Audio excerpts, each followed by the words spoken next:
In today's Leeds news, Valencia made Meslier approach, Perri called out by Farke, Elland Road development plan decision expected, and rumour mill stories on Hranac and Wilson.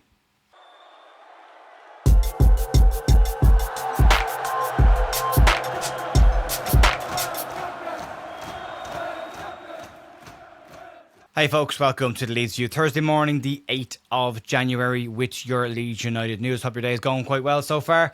Tough one to take last night, bit of a kick in the gut for Leeds, especially how the game finished with 2 goals coming after the 90 minute. We do have a review or an instant match reaction up on the channel from last night if you want to put yourself through that all over again and relive it. There was a lot of positives last night. We'll talk about it in more detail over the rest of the week. But yeah, there were positives last night, but there were also a few negatives as well, specifically from the defensive side, and Lucas Perri coming in for a bit of criticism. We'll get to that one in a couple of minutes time. Also, just to say, sad news this morning of the passing of Terry Yorrett, former Leeds United legend as well, and thoughts and prayers go out to his family. Another Leeds legend gone, so rest in peace Terry Yorrett. Also, just a quick update on a potential transfer. Anthem linked consistently with Leeds over the past couple of weeks. That seems unlikely to happen now. He picked up an injury for Roma over the last 2 days and is likely to be out for a little bit. So that means that any chance of a move for him this month seems to be done. We'll get cracking into the rest of the news today, and we'll start off with Valencia's move for Meslier. Leeds keeper Elland Meslier is still consistently being linked with clubs around Europe, but there is increasingly a likelihood that he will decide to go down the route of a pre-contract agreement this month and leave the club on a free transfer. But there has been an offer made for him this month, and it's still a free transfer. A report in Spain today claims that Carlos Corberán made a move to sign Elland Meslier last week, with a free transfer put on the table in order to help him with his current injury crisis at Valencia. Their first choice goalkeeper is out injured, and their second choice keeper has publicly said that he wants to leave the club. Valencia have had a series of injury issues throughout the entire season. The goalkeeping position is just the latest in a long line of issues. According to a report coming from Tribuna Deportivo, they claim that Valencia have approached Leeds United to take Meslier off their hands, and even went as far as to say that former Leeds United goalkeeping coach and Meslier's goalkeeping coach Marcus Abad has made contact to try and get a reunion with his former Leeds United under-21 manager Carlos Corberán. Leeds in this situation could decide just to bite the bullet on Elland Meslier and remove a huge chunk of his wages from the books. But as we've said before, when it comes to this situation that we find ourselves in with Elland Meslier, all of the power is very much in Elland Meslier's hands at this point. He can sit this one out and he can move into somewhere for nothing and maximise his potential revenue options at that point. But we'll keep an eye on it. We'll wait and see what happens over the next couple of weeks. There's 3 weeks left to run on the Elland Meslier saga before we know exactly what will happen with him come that stage. Right, let's move on. Let's talk about Lucas Perri. Daniel Farke hasn't held back in his criticism for Leeds United goalkeeper Lucas Perri in recent games, and the Leeds manager believes that Perri should have done better for Newcastle winner. I'll be honest, and I won't hide away from the fact my initial thoughts after the game yesterday were that he was unsighted and the defence should have done a better job of either blocking the shot or impressing Harvey Barnes and stopping the shot from coming away in the first situation. Having looked back on it, once it goes through the body of players, yeah, he probably should have done better. I don't mind being wrong. If I'm wrong on it, I'm wrong on it. There's no issues there. But Farke does believe that Lucas Perri definitely should have done better in that situation.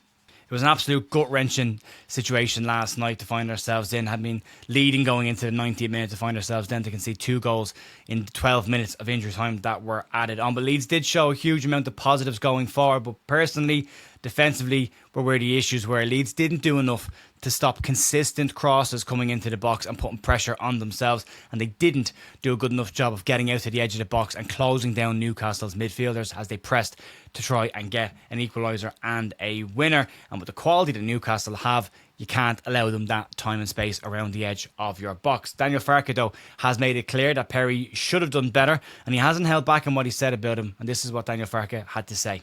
Right now, after the game, I won't make a general judgment on where he stands and what I will do in the next game. It would be too emotional, but also to say, I can't lie, yes, it's not like I can say he was a man of the match anyhow, and there were some unbelievable saves. Of course, you need sometimes in a crucial moments to do a proper save from your goalkeeper, and of course today was definitely a situation where he should save that ball. I can't lie and pretend anyhow that it would be a different scenario. I name it how I see it, And in this moment, sadly, I can't protect him from the criticism that he should have. He should have saved it. Farke didn't go as far as to say that Lucas Perri will be dropped from the squad for the game against Fulham, but it seems very likely by those comments anyway that Karl Darlow will come in for the Derby game this weekend in the FA Cup, and you would imagine he's going to use that game against Derby County to get minutes under Karl Darlow's belt and then likely start him in the game against Fulham the weekend after. Farke also believes in the match that the handball against Brendan Aronson was a harsh decision because Brendan was off the ground.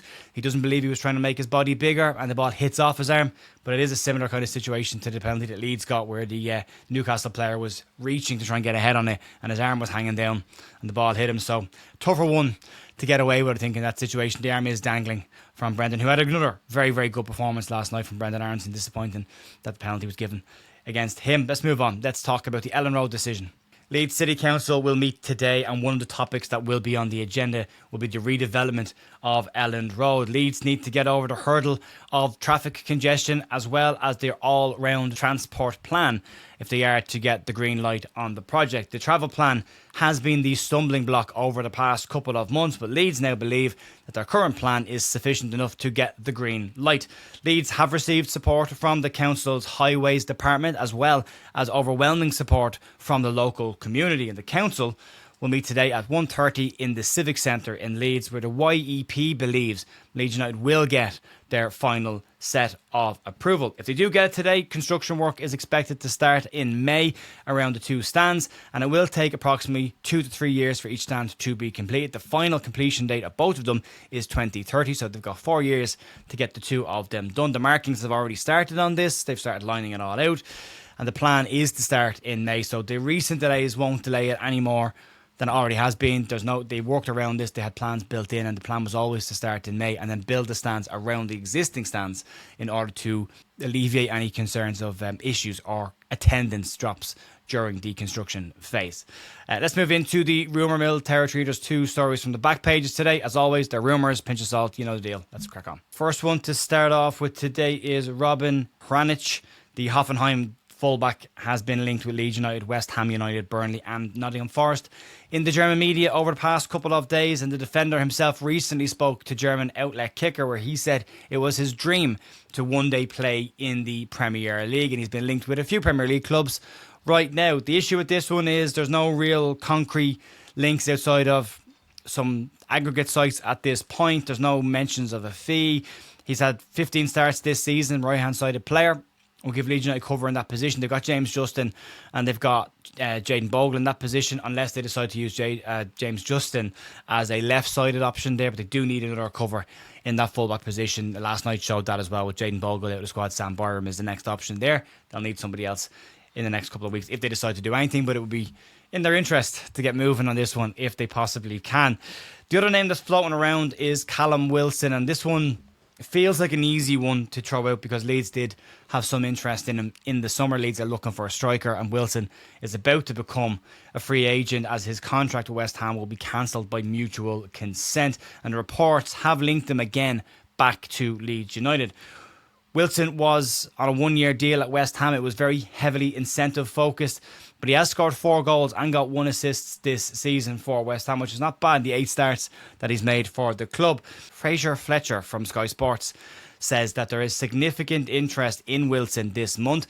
And earlier in the summer, Leeds United were linked with a move for the striker. Fletcher claims that Leeds, though interested in the striker, and do have interest in the striker, are hesitant over his fitness concerns, which is interesting considering Callum Wilson hasn't had an injury since February last year. Fletcher says that their sources say to them there is interest from Leeds in Wilson, but there is also scepticism about making a move for him at this point. Leeds will need to do something. Wilson seems like probably an open goal at this point. It is a free transfer. You bring him until the end of the season. Leeds need another option there. He's got goals in the Premier League already this season. He adds experience to the squad as well. Hasn't worked out for him at all at West Ham United. Fulcrook has left them and gone to AC Milan, and he still looks like he's got to get his contract cancelled in the next week, although I don't think West Ham will be over the moon seeing him possibly pop up at one of their relegation rivals at this point of a season either. But there's it's an interesting one. Hranac is an interesting one, but it does look very much like paper talk. Maybe a case of an agent trying to build up a player to try and get him and move and using some clubs in the Premier League for leverage in that situation. But again, let me know down below your thoughts on potentially Callum Wilson coming into the club. I spoke to a few people yesterday. All of them said the same thing. Yeah, why not get him in? If it's a free transfer, come here till the end of the season, gives you another option up there. Slightly different option to what you've currently got. And he does have a knack for goals in and around the penalty area as well. So it could be a nice poacher one to get in between now and the end of the season. And then you've got the whole summer to evaluate that situation and see who you decide to bring in for next season, and hopefully Leeds at that stage will have another season in the Premier League. Unfortunate last night. It was unfortunate. The run was always going to come to an end at some point, but the score 3 goals away from home against a team that is 6th in the Premier League and playing Champions League football. There are some positives to try and take from that game. Disappointing that we lost it. Would have been great to get a point there, but it is what it is, I suppose. And we have to hope we can get something against Fulham at home, and they're the games that we need to be targeting, and they're the games we need to try and get results from. Fulham, Burnley, Forest, all at home to come for Leeds. Folks, that'll be it for me today. You can check out the instant match reaction from last night. Outside of that, I'll talk to you later on. Enjoy the rest of your day. See you later.